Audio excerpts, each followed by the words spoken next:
মির্চি নিবেদন, গল্প gold mine. গল্প গোল্ড মাইন। বইটির স্বত্ব আনন্দ পাবলিশার্স প্রাইভেট লিমিটেড কর্তৃক সংরক্ষিত। মদ্যপান, ধূমপান ও মাদক সেবন স্বাস্থ্যের পক্ষে ক্ষতিকর। মির্চি গল্প গোল্ড মাইনে আপনাকে স্বাগত। মণিমাণিক্যে ভরা বাংলা সাহিত্যের কিছু কালোজয়ী উপন্যাস ও গল্প দিয়ে সাজানো আমাদের এই মির্চি গল্প গোল্ড মাইন। শুনছেন সুনীল গঙ্গোপাধ্যায়ের লেখা বাংলা ক্লাসিক উপন্যাস প্রথম আলো। নাট্যরূপ অর্পিতা চট্টোপাধ্যায়, পর্ব পরিচালনায় দেবলীনা, প্রযোজনায় ভিজুয়াল অডিও। শুরু হচ্ছে প্রথম আলো।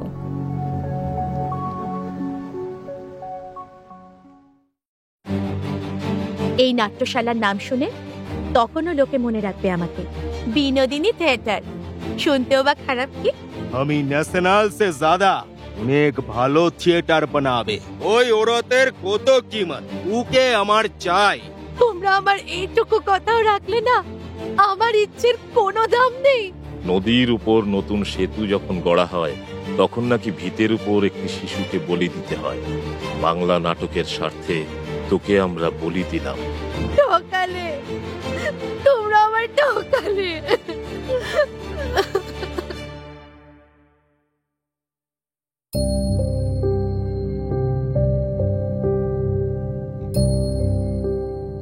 একদিকে কলকাতায় নতুন নাট্যশালা স্টার থিয়েটার আর ন্যাশনাল থিয়েটারের মধ্যে শুরু হয়েছে নাট্যকার গিরিশ ঘোষ আর নাট্যকার জ্যোতিরিন্দ্রনাথের মধ্যে প্রতিযোগিতা।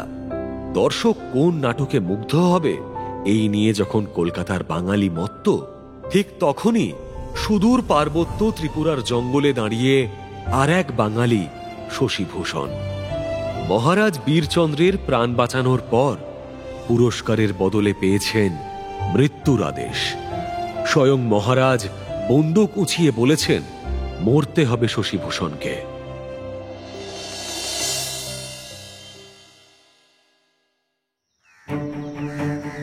ত্রিপুরার মুকুট রক্ষা করলো কিনা এক ধুতি পাঞ্জাবি পরা বাঙালি বাবু। ঠাকুর সম্প্রদায়ের লোকেরা শুনে হাসবে না, এর কোনো প্রমাণ রাখা যায় না। লোকে জানবে বাঘের থাবায় আসলে মরেছ তুমি, বুঝলে? তাই আজ তোমাকে মরতেই হবে। মহারাজের কথা শুনে দেহরক্ষীরা পাংশু মুখে ঘেঁষাঘেঁষি করে দাঁড়িয়ে আছে। তাদের দিকে কটমট করে তাকিয়ে বীরচন্দ্র বললেন, এই হারামজাদারা, তোরা যদি একটা কথা বলিস তাহলে গর্দান যাবে। বীরচন্দ্র বন্দুক উঁচিয়ে রইলেন শশীভূষণের দিকে। তিনি ভয় পাননি, বরং এই মুহূর্তে যদি মৃত্যু হয় তবে তাঁর মুখে লেগে থাকবে একটা বিরক্তির ছাপ। বীরচন্দ্র এবার আপন মনেই বললেন, আমি কখনো নিজের হাতে মানুষ মারিনি, আজই কি প্রথম মারব? বড় বিশ্রী ব্যাপার। এই মাস্টারটি ছবি তোলার অনেক কিছু বোঝে, এমন লোক কি আর পাবো? কথাগুলো ভেবে তিনি বন্দুক নামিয়ে নিলেন। ওহে মাস্টার, তোমার প্রাণটা বাঁচাবার একটা রাস্তা আছে। শপথ করো এই ঘটনা কোনোদিন কারোর কাছে প্রকাশ করবে না। এখানে তো একটা কথা উচ্চারণ করবে না, এমনকি কলকাতায় তোমার বাড়ির লোকদের চিঠি লিখেও জানাবে না। শশীভূষণ তবুও বললেন না কিছুই। বীরচন্দ্র শশীভূষণের কাছে এসে তাঁর কাঁধে হাত রেখে বললেন, কথা দাও মাস্টার, তোমার কথাই যথেষ্ট। তুমি আমার প্রাণ বাঁচিয়েছ, আমার মানটা বাঁচিও। আপনি আমায় এতদিন দেখছেন, আপনার বোধহয় এটা বোঝা উচিত ছিল। নিজের সম্পর্কে বেশি কিছু বলা আমার স্বভাব নয়। যাই হোক, এবার কি আমরা ফিরে যাব না এগোবো? ফিরবো কেন? যাব, শেষ পর্যন্ত যাব। আগের সবকিছু যেন ভুলে গিয়ে হালকা গলায় ত্রিপুরার রাজা বললেন, মাস্টার, তুমি বন্দুক চালাতে শিখলে কোথায়? আমার ধারণা ছিল কলকাতার কলেজে পড়া বাবুরা কলম ছাড়া আর কিচ্ছু ধরতে জানে না। আসলে আমার উঠতি বয়সটা কেটেছে মুর্শিদাবাদে, সেখানকার বনে জঙ্গলে শিকার করেছে। বাঘও মেরেছ নিশ্চয়ই। প্রথম বাঘ এরকম চটপট তো কেউ মারতে পারে না। তা মেরেছি দু একটা। ছিলে বাঘ শিকারী, তারপর মাস্টারির মতো নিরীহ কাজ বেছে নিয়ে এলে কেন এখানে? আমার উত্তরটা শুনলে হয়তো বিশ্বাসযোগ্য হবে না মহারাজ। এসেছি ত্রিপুরাকে ভালোবেসে। বিশ্বাস করা সত্যিই শক্ত। সবাই আসে কোনো না কোনো মতলবে, স্বার্থের সন্তানে। নিঃস্বার্থ ভালোবাসা যে বড় দুর্লভ বস্তু মাস্টার। আচ্ছা মাস্টার, তুমি ত্রিপুরা রাজ্যটিকে ভালোবাসো, নাকি এখানকার কোনো সুন্দরীতে তোমার মন বুঝেছে? শশীভূষণের এখন গল্প করার মেজাজ নেই। মুখের সামনে বন্দুক তুলে যদি কেউ হত্যার হুমকি দেয়, তারপর কারই বা মেজাজ ঠিক থাকে? কিন্তু বীরচন্দ্রের স্বভাব যেন শিশুর মতন। তিনি এরই মধ্যে হালকা গলায় হাসছেন।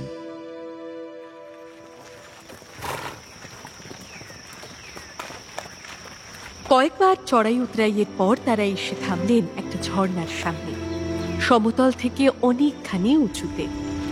চারদিকে ঘোর জঙ্গল, যত দূর দেখা যায় শুধু পাহাড় ও উপত্যকা। ঝর্ণাটার একপাশে একটা ছোট মন্দির, কাছাকাছি জঙ্গল পরিষ্কার করা। এদিক সেদিকে ছড়িয়ে রয়েছে কয়েকটা পাথরের উনুন, পোড়া কাঠ, ভাঙা মালসা। বোঝাই যাচ্ছে তীর্থযাত্রীরা এখানে রান্না করে খায়। মন্দিরটি এমন কিছু দর্শনীয় নয়, কিন্তু পাশেই দেওয়ালির মতন যে খাড়া পাহাড়, সেদিকে তাকিয়ে দুজনেই বিস্ময়ের শব্দ করে উঠলেন। সেই পাথুরে দেওয়ালির গায়ে খোদাই করা আছে একটি বিশাল মুখ, তার 3টি চোখ, একদিকে একটি ত্রিশূল। কাল ভৈরব। শশীভূষণ ঘোড়া থেকে নেমে চামড়ার ব্যাগ খুলে ক্যামেরা বার করলেন।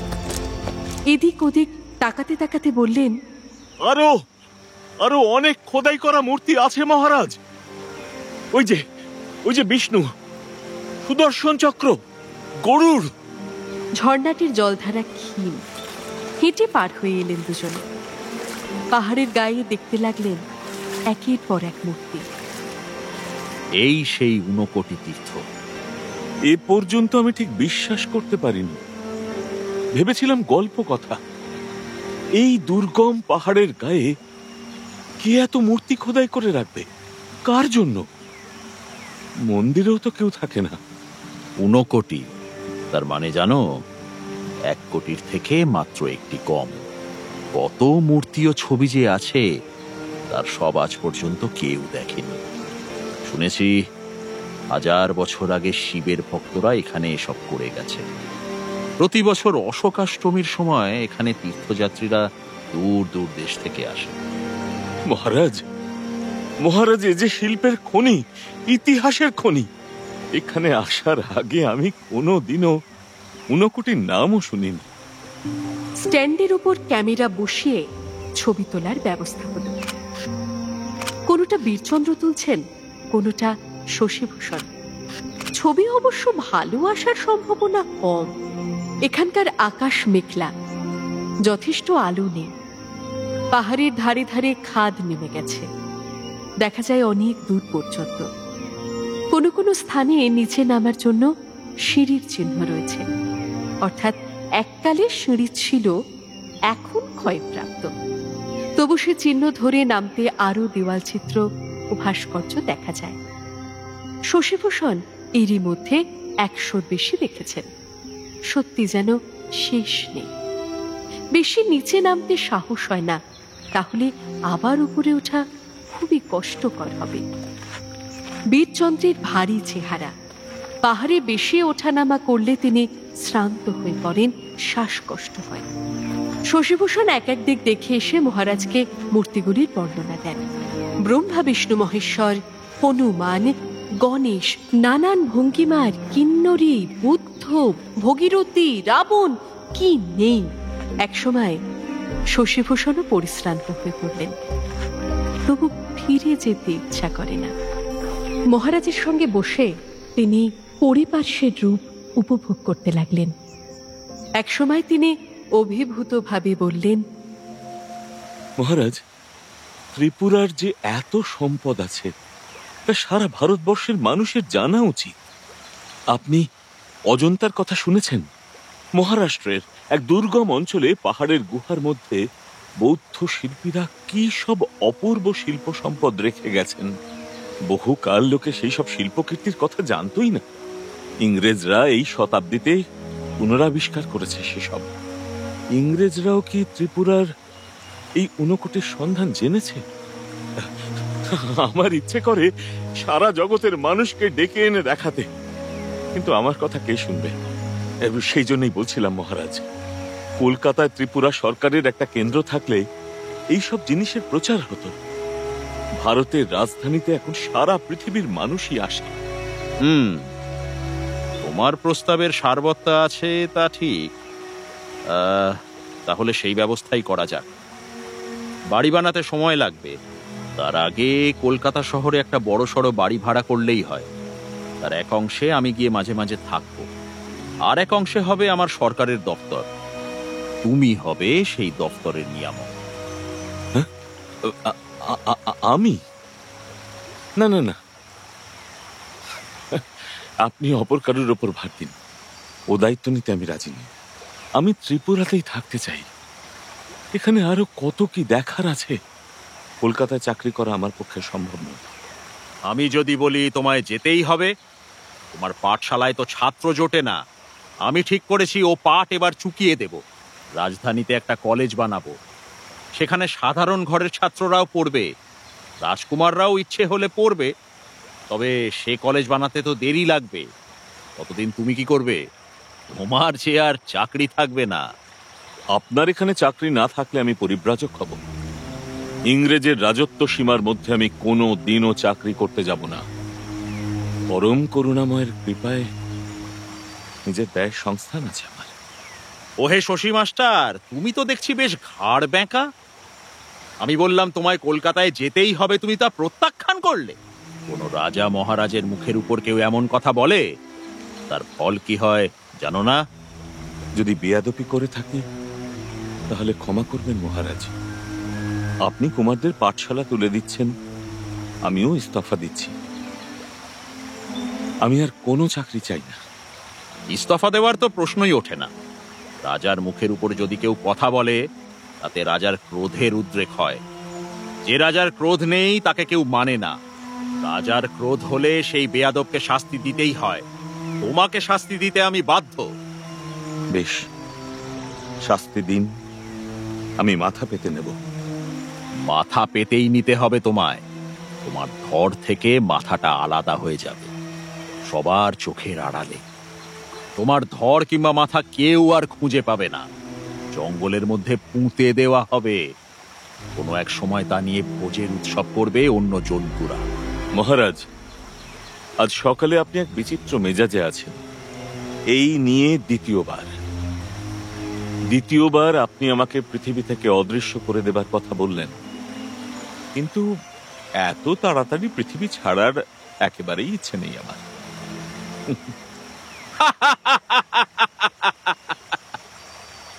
তোমার মতন একটি গুণীকে একেবারে শেষ করে দিতে আমারই কি ইচ্ছে হয়? আমাকে বাধ্য করো না। আমার কথা মানো, শাস্তি পেতে হবে না। কলকাতায় যাও, আমার জন্য বাড়ি প্রস্তুত করে রাখো। কলকাতায় গেলে তুমি তো ইংরেজের রাজত্বে চাকরি করছো না, তুমি প্রতিনিধি থাকছো স্বাধীন ত্রিপুরার। এবার ছোট রানীকেও কলকাতায় নিয়ে যাব। তাকে একদিন ঘোড়ায় চড়াবো কেল্লার মাঠে, গঙ্গার ধারে। সে যে কত খুশি হবে।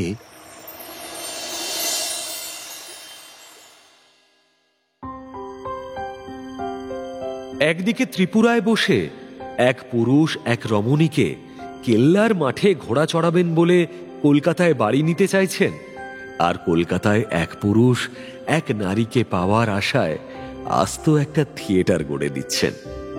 বিনোদিনীর জন্য স্টার থিয়েটার গড়ে দিলেন যে গুরমুখ রায় মুসাদ্দি, সে কে আর কেনই বা তার হঠাৎ থিয়েটার করার শখ হলো?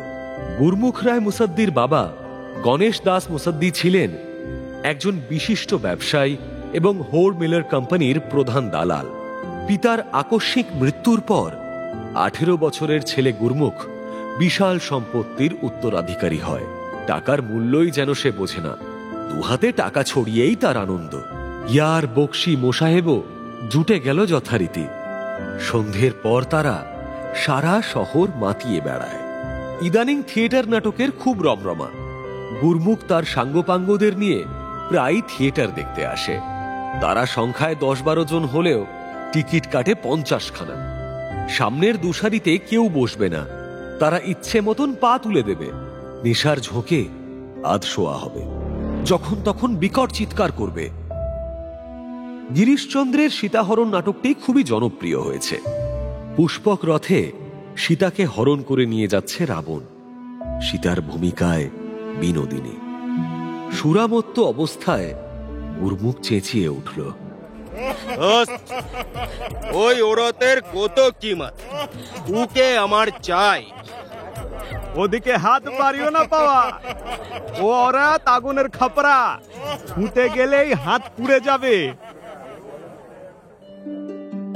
পরের নাটক পাণ্ডবের অজ্ঞাতবাসে বিনোদিনী দ্রৌপদী। গুরমুখ অত অভিনয় বোঝে না।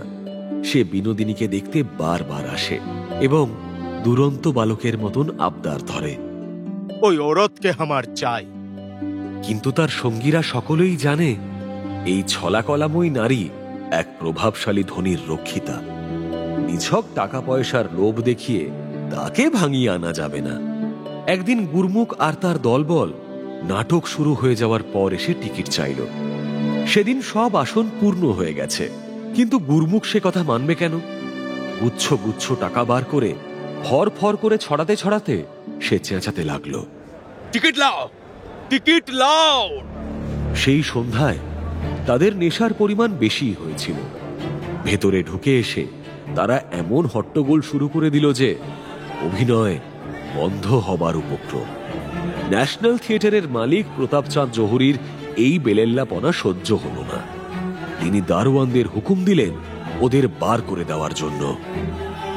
প্রতাপচাঁদের এতখানি সাহস যে ওরতলার কাপ্তান গুরমুখ রায়কে অপমান করে। কত টাকা দাম এই থিয়েটারে, আজই আমি এই থিয়েটার কিনে নিব।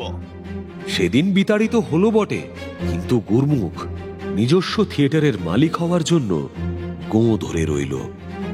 আমি ন্যাশনাল সে জ্যাদা অনেক ভালো থিয়েটার বানাবে। ये तो কাঠের মকান আছে, আমি বানাবে পাকা মকান। কিন্তু থিয়েটার মানে তো শুধু একটা নাট্যশালা নয়।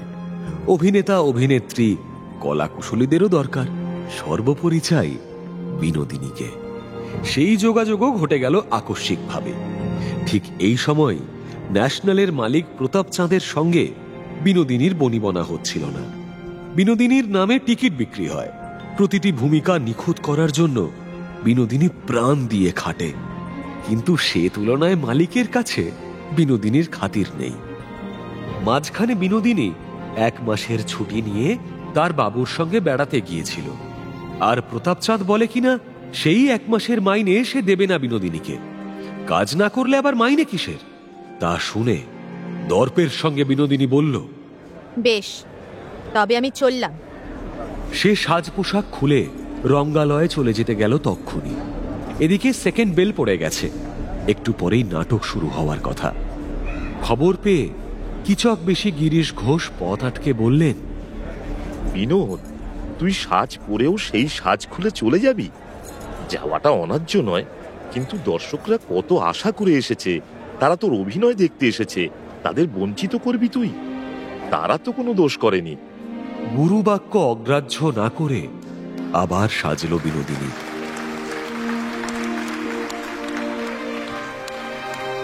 গিরিশবাবু এবং আরো অনেকে অবশ্য প্রতাপচাঁদের উপর খুশি ছিল না। সম্প্রতি প্রচুর লাভ হলেও নটনটিদের পারিশ্রমিক বাড়াতে সে রাজি নয়। এই নিয়ে মন কষাকষি চলতে চলতে গিরিশবাবু একদিন সদল বলে ন্যাশনাল থিয়েটারের সঙ্গে সম্পর্ক ত্যাগ করলেন। গুরমুখ রায় যে নতুন থিয়েটার বানাতে চায় সে সংবাদও তার কানে এসেছিল। গুরমুখ এদের সকলকেই নিতে রাজি। আধুনিক উপকরণে রঙ্গালয় বানাতে যত টাকা লাগে সবই দিতে সে প্রস্তুত। কুশীলবদের পারিশ্রমিকও হবে দ্বিগুণ, কিন্তু তার একটি শর্ত আছে, বিনোদিনীকে হতে হবে তার রক্ষিতা। এ অতি কঠিন শর্ত। বিনোদিনীর বর্তমান রক্ষক এক বিশিষ্ট বাঙালি জমিদার বংশের সন্তান। সবাই তাকে চেনে, কিন্তু পাছে তার বংশের বদনাম হয় তাই কেউ তার নাম উচ্চারণ করে না। তাকে অবাবু বলে। সেই অবাবুকে বিনোদিনী ত্যাগ করবে কি করে? বারবনিতাদেরও নীতিবোধ থাকে। অবাবু কিছুদিনের জন্য কলকাতার বাইরে গেছে। এর মধ্যেই এলো গুরমুখের এই প্রস্তাব। নিজস্ব একটি নতুন রঙ্গমঞ্চ গড়ার জন্য গিরিশ অমৃতলালদের উৎসাহের অবধি নেই। নকশা তৈরি হয়ে গেছে।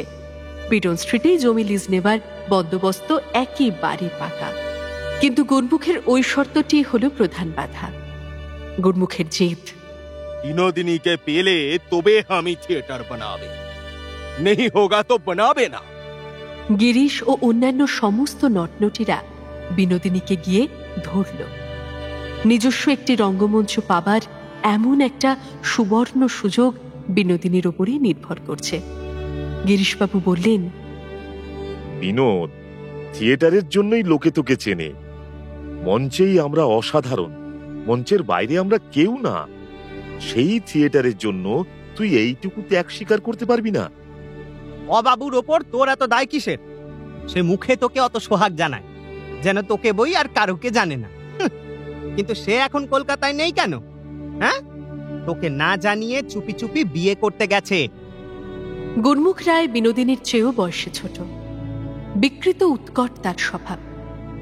তাও সবাই মিলে বিনোদিনীকে তার শয্যায় পাঠাতে চায় একটি নিজস্ব রঙ্গমঞ্চ পাবার বাসনায়। এতদিনের সহচর সহচরীদের কাতর অনুনয় বিনয় আর এড়াতে পারল না বিনোদিনী। সে বাধ্য হয়ে সম্মতি জানিয়ে দিল। খবর পেয়ে কলকাতায় ছুটে এলো অবাবু। বিনোদিনীকে আমি কিছুতেই ছাড়বো না। টাকার জোর আছে বলে যে কেউ ওকে কেড়ে নেবে। নিজের জমিদারি থেকে লাঠিয়াল আনিয়ে বাড়ি ঘেরাও করে রাখল। বিনোদিনীর সঙ্গে কেউ দেখা করতে পারবে না। গুরমুখ রায়ও কম যায় কিসে। গুরমুখ নিযুক্ত এক দল গুন্ডা জোর করে বিনোদিনীকে ছাড়িয়ে আনতে গেল। শুরু হয়ে গেল মারামারি, রক্তপাত, তারপর পুলিশের হাঙ্গামা।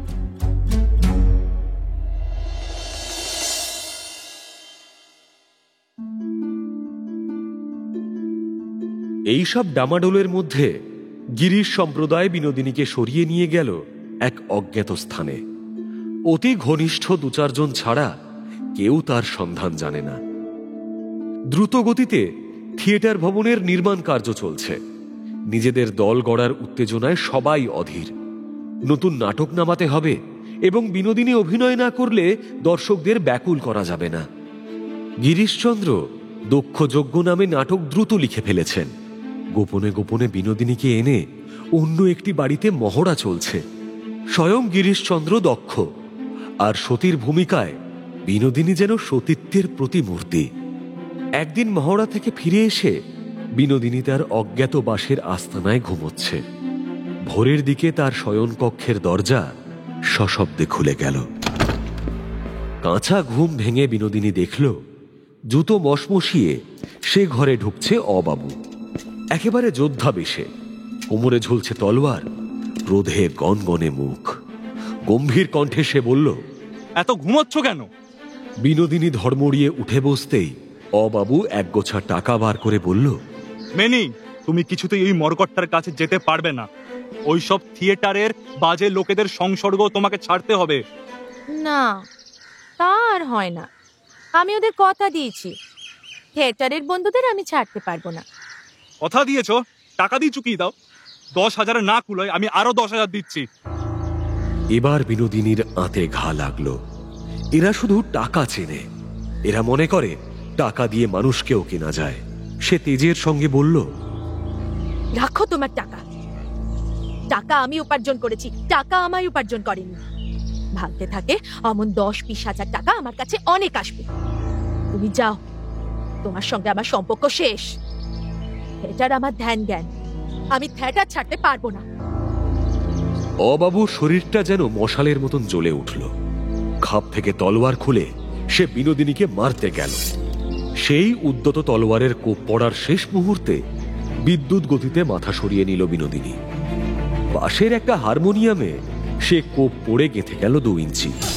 আবার তলোয়ারটা ছাড়িয়ে নিয়ে মারতে যেতেই বিনোদিনী হরিণীর মতন ছুটতে লাগলো সারা ঘরে। অবাবু উন্মত্তের মতন কোপ দিতে লাগলো যেখানে সেখানে। কোনক্রমে এবার বিনোদিনী অবাবুর একেবারে সামনে এসে পড়ে তার হাত চেপে ধরে বলল, ওগো, তুমি এ কি করছো? আমাকে মারতে চাও, মারো। আমার এই কলঙ্কিত জীবন গেল বা রইল তাতে ক্ষতি কি?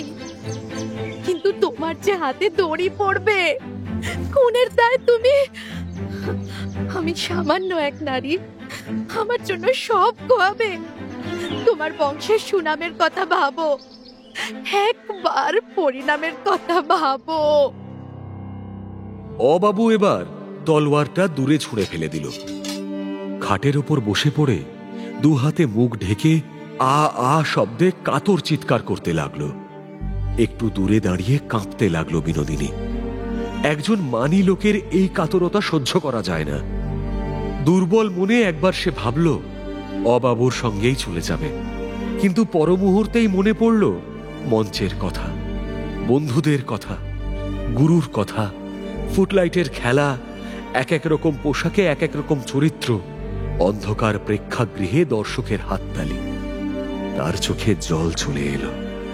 একটু পরে মুখ থেকে হাত সরিয়ে কয়েক পলক এক দৃষ্টে তাকিয়ে রইল অবাবু। অস্ফুট কণ্ঠে বলল, যা, তোকে আজ থেকে আমি মুক্তি দিলাম। সেদিন থেকে বিনোদিনীর বিবেক যন্ত্রণা অনেক কমল বটে, কিন্তু অন্যদিক থেকে আবার দেখা দিল জটিলতা। গুরমুখ রায়ের মাথার ঠিক নেই, যখন তখন মত বদলায়। নতুন থিয়েটারের পরিচালনা পদ্ধতি বিষয়ে গিরিশবাবুদের সঙ্গে সামান্য মতান্তর হতেই একদিন সে বিনোদিনীর কাছে দপদপিয়ে এসে বলল, দেখো বিনোদ, আমি সির্ফ তোমাকে চাই। ও সব থিয়েটার সব বন্ধ করে দিচ্ছি। আমি তোমাকে 50,000 রুপিয়া দেব, তুমি আমার হয়ে যাও। 50,000 টাকা, অর্ধলক্ষ মুদ্রা, এ যে স্বপ্নের অতীত। ওই টাকায় কলকাতা শহরে বড় বড় 5-6খানা বাড়ি কেনা যায়। বারবনিতার রূপ যৌবন ফুরিয়ে গেলে এইসব পুরুষেরা পা দিয়েও ছোবে না। অত টাকার প্রস্তাব শুনে বিনোদিনী সহসা কোনো উত্তর দিতে পারল না। এই প্রস্তাবের কথা গিরিশবাবুদের কানে গেলে সকলের মাথায় হাত পড়ল। এত দূর এগিয়েও সব গন্ডুল হয়ে যাবে, নিজেদের নতুন রঙ্গমঞ্চ হবে না। সবাই মিলে বোঝাতে লাগলো বিনোদিনীকে। অমৃতলাল বিনোদিনীর 2 হাত ধরে ভারাক্রান্ত গলায় বলতে লাগলো, তুই শুধু নিজের কথাই ভাববি বিনোদ, আমাদের কথা, নাটকের কথা ভাববি না। গিরিশবাবু আগাগোড়া চুপ করেছিলেন। একসময় কষাঘাতের মতন তীব্র বিদ্রুপের সঙ্গে বললেন, থাক, ও যদি রাজি না হয় ছেড়ে দে। থিয়েটার হবে না তো হবে না। স্টেজে যে হিরোইন হাজার হাজার অডিয়েন্স যাকে ভালোবাসতো, সে যদি সাধারণ বেশ্যার মতো একজনের কাছে বাধা থাকতে চায় তো থাক। লোকে ওর নাম ভুলে যাবে, কালে কালে ও বাড়িউলি মাসি হবে। বিনোদিনী তখন ঝরঝর করে কেঁদে ফেলল। গিরিশবাবুর পায়ে ঝাঁপিয়ে পড়ে বলল, আমি কোনোদিন থিয়েটার ছেড়ে যাব না। ওগো, তোমরা এখনই বাবুটিকে ডাকো, আমার উত্তর জানিয়ে দিচ্ছি। গুরমুখ এলে সবার সামনে বিনোদিনী পরিষ্কার কণ্ঠে তাকে বলল, ওগো বাবু, আমি থিয়েটারের মেয়ে, থিয়েটার ছাড়া বাঁচবো না। তুমি যদি থিয়েটারের বাড়ি গড়ে দাও, তবেই আমি তোমার সঙ্গে রাত্রিবাস করতে রাজি আছি, নইলে আমাকে কিছুতেই পাবে না। সবাই তাকে ধন্য ধন্য করতে লাগলো। এরপর গিরিশবাবু দাঁড়িয়ে রইলেন একটু দূরে, তার ওষ্ঠে তীর্যক হাসি। মনে মনে তিনি বললেন, নদীর উপর নতুন সেতু যখন গড়া হয়, তখন নাকি ভিতের উপর একটি শিশুকে বলি দিতে হয়। নররক্ত না পেলে সেতু মজবুত হয় না। বাংলা নাটকের স্বার্থে তোকে আমরা বলি দিলাম বিনোদ।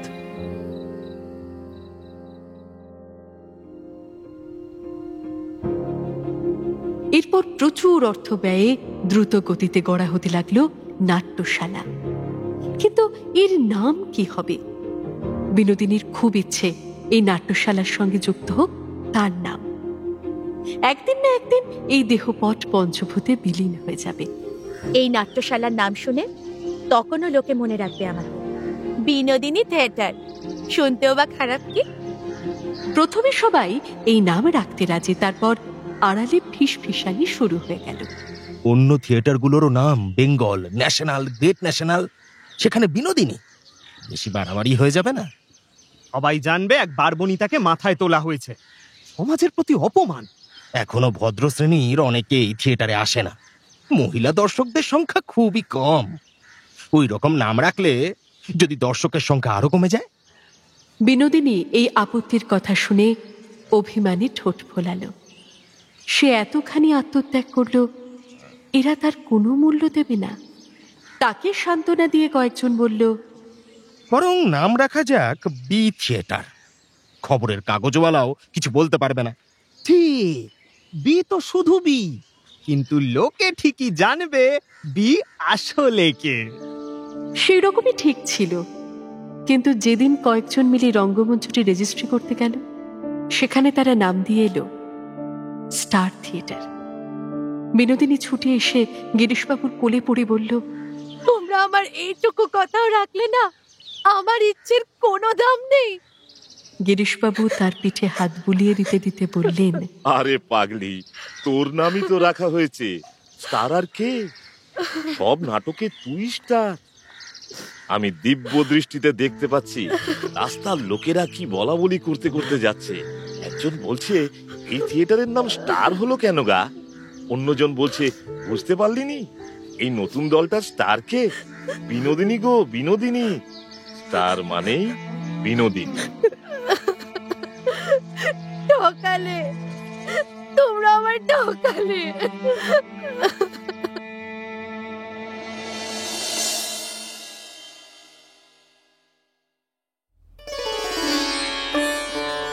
এদিকে জোড়াসাঁকোতে রবির বিয়ের তোড়জোড় শুরু হয়েছে। পাত্রীও ঠিক হয়ে গেছে, কথাবার্তা প্রায় পাকা। এক বিশাল ধনী পরিবারের একমাত্র মেয়ে।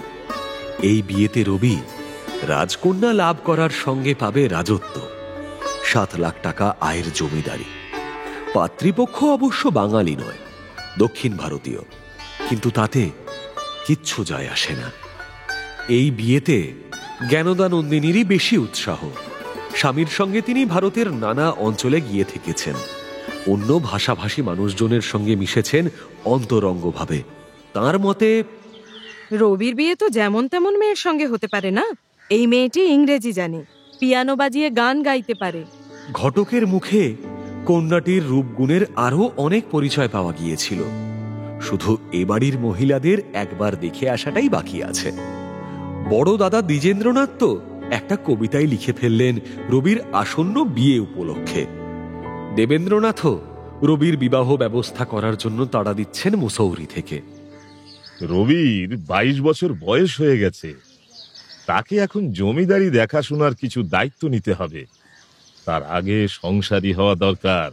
সর্বক্ষণ তার জ্যোতিদাদা আর নতুন বৌঠানের ছত্রছায়া থাকলে নিজস্ব দায়িত্ব জ্ঞান হবে কি করে? জ্ঞানদানন্দিনী একদিন কয়েকজন ননদ যাকে নিয়ে পাত্রী দেখতে গেলেন। পুরুষ সঙ্গী পাত্র স্বয়ং। লাজুক রবি প্রথমে কিছুতেই আসতে চায়নি, তাকে প্রায় জোর করে ধরে আনলেন জ্ঞানদানন্দিনী। মাদ্রাজি জমিদার মশাই কলকাতাতে একটি বড় বাড়ি কিনেছেন। পাত্রপক্ষকে বসানো হলো একটি সুসজ্জিত বৈঠকখানায়। সে ঘরে রয়েছেন শুধু কয়েকজন মহিলা ও কিশোরী। মাদ্রাজি মেয়েরা বেশ সপ্রতিভ হয়। বাঙালিদের মেয়ে দেখার আসরে কন্যাটি গয়না ও পোশাকের পুঁটলি হয়ে মুখ নিচু করে থাকে। 7 বার এক কথা জিজ্ঞেস করলেও উত্তর দিতে চায় না। এখানে পাত্রী নিজেই ওদের অভ্যর্থনা জানালো। তার গায়ের রং চাঁপা ফুলের মতন, মাথা ভর্তি চুল, গভীর তার টানা টানা চোখ। একটি প্রশস্ত ঘরে জমকালো গালিচা পাতা। তার একদিকে বসলেন পাত্রপক্ষ, অন্যদিকে কয়েকজন অল্প বয়সী নারী পুরুষ বসে আছে। এক কোণে একটি পিয়ানো। জ্ঞানদানন্দিনী ইংরেজিতে কথাবার্তা চালাতে লাগলেন মেয়েটির সঙ্গে। একটু পরে সে পিয়ানো বাজিয়ে শোনালো।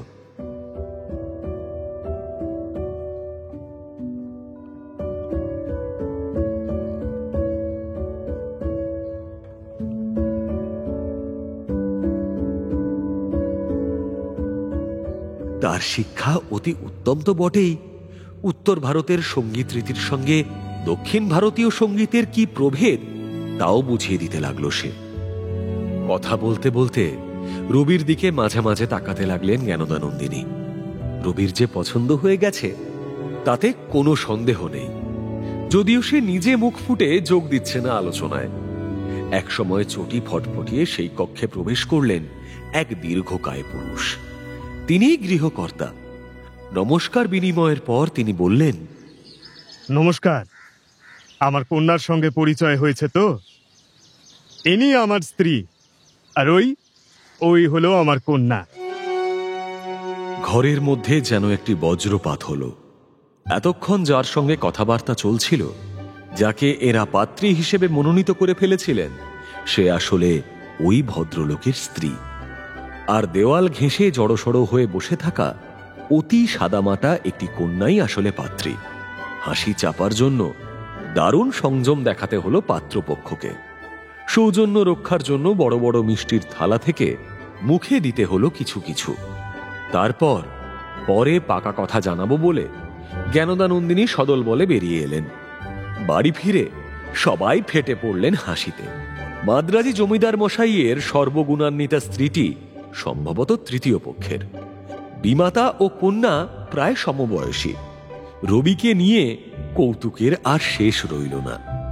জ্যোতিরিন্দ্রনাথ বললেন, আরেকটু হলে যে পরস্ত্রীহরণ পালা ঘটতে যাচ্ছিল রে রবি। এই সম্বন্ধ ভেঙে যাওয়ায় সবচেয়ে খুশি হলেন বড় দাদা দ্বিজেন্দ্রনাথ। তিনি বললেন, বাড়িতে নতুন বউয়ের সঙ্গে সর্বক্ষণ ইংরেজিতে কথা বলতে হবে এই ভয়ে কাঁটা হয়েছিল। আমাদের বাঙালি মেয়েরা কি ফেল না যে রবির বিয়ের জন্য দক্ষিণ ভারতে ছুটতে হবে? রবির জন্য আবার নতুন করে পাত্রী খোঁজা চলতে লাগলো।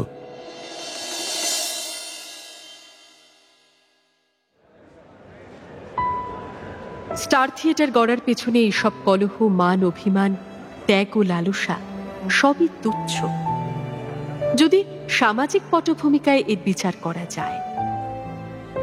গিরিশবাবু নিজেও তখনও জানেন না এই স্টার রঙ্গমঞ্চ অবলম্বন করে তিনি সমাজ পরিবর্তনের কতটা অংশগ্রহণ করছেন। পরপর দক্ষ যোগ্য ধ্রুব চরিত্র নল দময়ন্তী অসাধারণ জনপ্রিয় হয়ে উঠল। আগে থিয়েটার দেখতে আসতো কিছু উচ্চশিক্ষিত, কিছু ধনী সম্প্রদায় আর মাতাল গেজেল আমোদখোর। এখন মধ্যবিত্ত, নিম্নবিত্ত, এমনকি গ্রাম থেকেও ছুটে আসতে লাগলো দলে দলে মানুষ। গিরিশবাবুর নাটকগুলিতে সাধারণ হিন্দু সম্প্রদায় যেন আত্ম আবিষ্কার করতে লাগল। সাহেবরা যখন তখন হিন্দু ধর্মের নিন্দা করে, পাদ্রীরা হিন্দুদের এতগুলি ঠাকুর দেবতাদের নিয়ে ব্যঙ্গ বিদ্রুপ করে তো বটেই, ব্রাহ্মরা এবং শিক্ষিত সম্প্রদায়ও এসব পুতুল পুজোর ঘোর বিরোধী। অল্প শিক্ষিত বা অশিক্ষিত হিন্দুরা নতুন কি আঁকড়ে ধরবে তা বুঝতে না পেরে দিশেহারা হয়ে গিয়েছিল। গিরিশবাবুর নাটকে তারা ফিরে পেল তাদের বংশানুক্রমিক বিশ্বাস।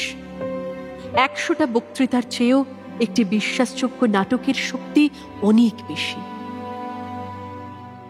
গিরিশ ঘোষের মধ্যেও একটা বিরাট পরিবর্তন এসেছে। বাগবাজারের বসপাড়ার ছেলে গিরিশ 14 বছর বয়সে বাপ মাকে হারায়। মাথার উপর আর কোনো অভিভাবক ছিল না, সুতরাং বখামি শিখতে দেরি হলো না। মাঝপথে লেখাপড়ার পাঠ চুকিয়ে সে যত রাজ্যের বদ ছেলের সঙ্গে জুটল।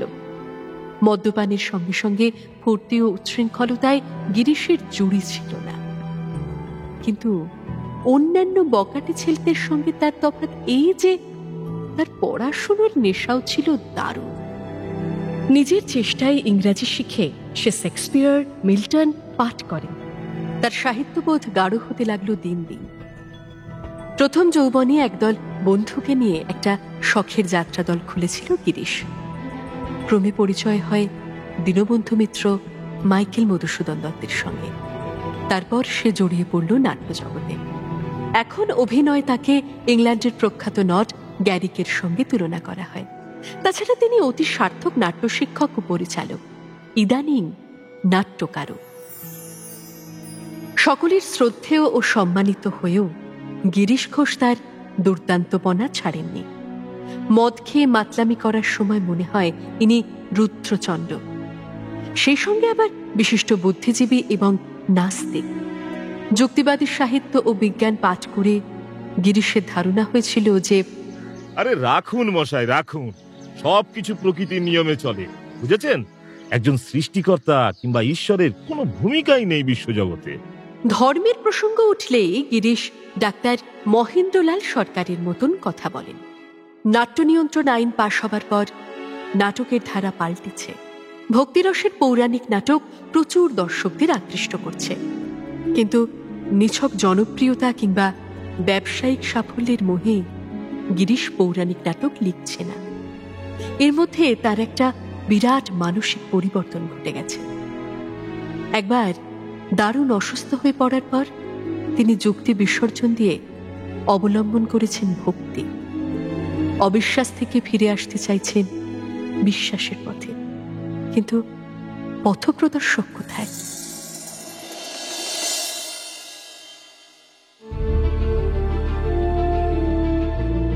কে পথ দেখাবে গিরিশ ঘোষকে? কোথা থেকেই বা আসবে রবির উপযুক্ত পাত্রী? আর সিমলে পাড়ার নরেন্দ্রনাথ দত্ত, সে কি আবার যাবে দক্ষিণেশ্বর কালীবাড়ির পাগলা ঠাকুরের কাছে? কি লেখা আছে তার অদৃষ্টে?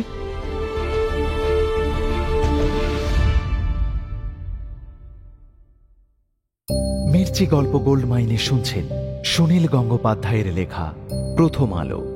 উপস্থাপনায় শিবাশিস বন্দ্যোপাধ্যায়, নাট্যরূপ অর্পিতা চট্টোপাধ্যায়, পর্ব পরিচালনায় দেবলীনা, মুখ্য চরিত্রে কথক অর্ঘ্যমাল্য মাইতি ও পিয়ালি পাঠক, বীরচন্দ্র ইন্দ্রনীল ভাদুরী, শশীভূষণ রূপান দাশগুপ্ত, অবাবু প্রদীপ্ত দাস, গুরমুখ রয়, শুভায়ন রয়, বিনোদিনী তনুকা দে, অমৃতলাল প্রদীপ্ত দাস, জ্ঞানদা নন্দিনী শ্রাবণী মুখার্জি, জ্যোতিরিন্দ্র অভিষেক মুখার্জি, গিরিশ জয় মুখার্জি। এছাড়াও রয়েছে অন্যান্য শিল্পীবৃন্দ। আবহ সঙ্গীত জয় ঘোষ, প্রযোজনায় ভিজুয়াল অডিও, সৃজনশীল পরিচালনায় ইন্দ্রাণী চক্রবর্তী। শুনলেন মির্চি গল্প গোল্ড মাইন, সুনীল গঙ্গোপাধ্যায়ের লেখা প্রথম আলো।